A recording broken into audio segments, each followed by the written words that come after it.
Yep. What's up? You live? That's what I'm thinking, but let me see. Please stop up. Yep. Yeah, we live.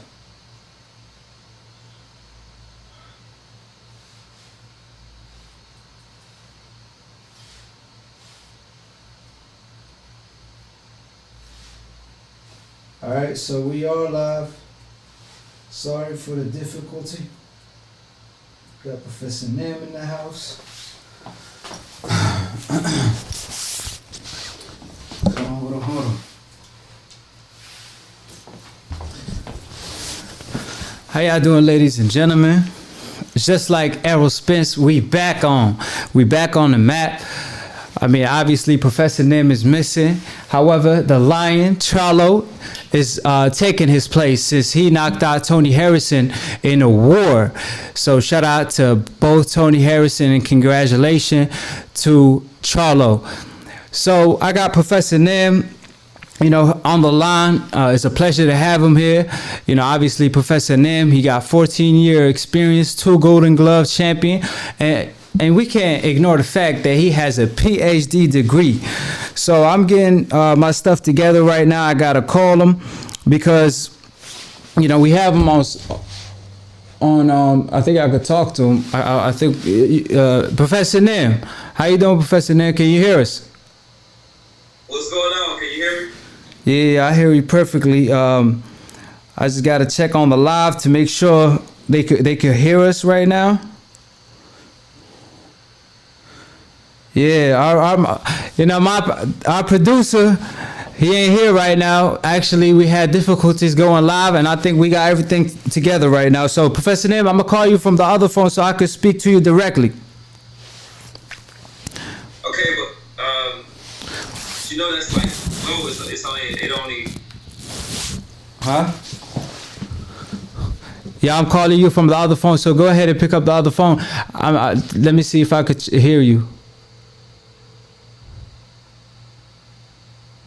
Or you could just, hey, if they could hear us live, let us know on live if y'all can hear us. Because if they could hear us live, I could just listen to you from the computer. I'm gonna just have to decrease the volume a little bit because obviously I thought the system we were using had the same headphones as a regular headphone, like the one that I got on, but apparently not.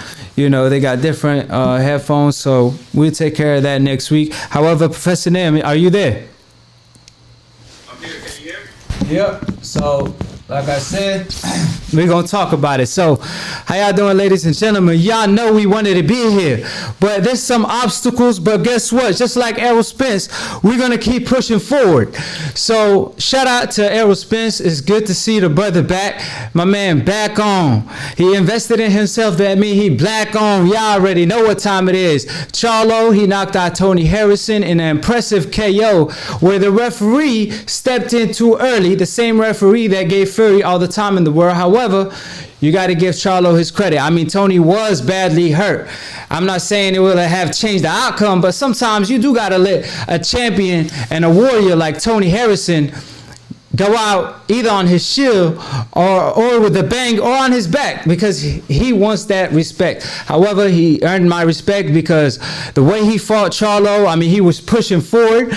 And to be honest with y'all, the way the fight started early on, the way Charlo actually took a punch, and when he dropped Tony, he actually took 2 punches.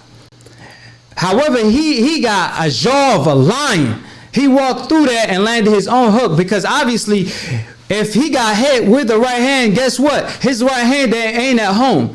So Charlo followed up with a left hook, and that's all she wrote. So credit to Charlo. He took a lot. He showed that he had a chin, and Tony was giving it to him with body shots and all that. And Charlo was putting it on Tony.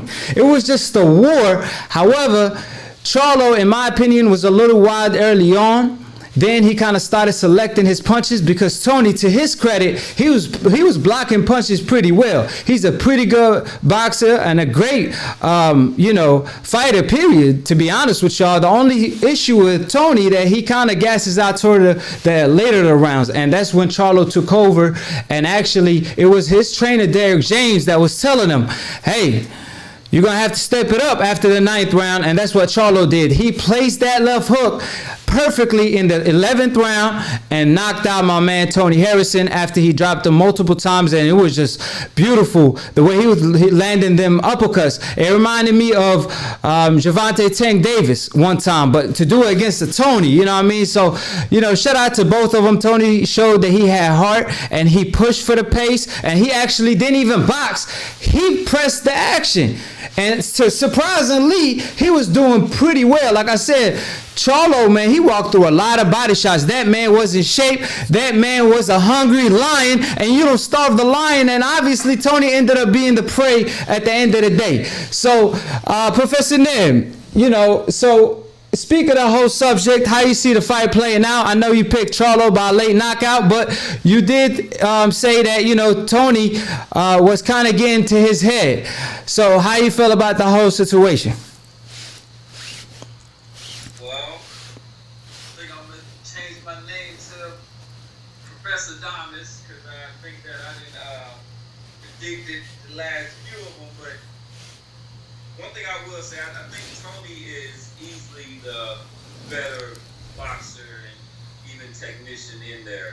But I think that the qualities that I first thought about Charlo, those were that he was able to bring those to fruition in the fight. And that was his athleticism, his superior power. And I always thought that he could fight a little bit better than he did in the previous fight, where he didn't really throw combinations. He was looking for one shots. But good win for him. I think Charlo is, I think we're starting to kind of realize who he is at this point, as far as some of his deficiencies at this point. But I mean, there's a lot of good qualities about him. We talked about earlier.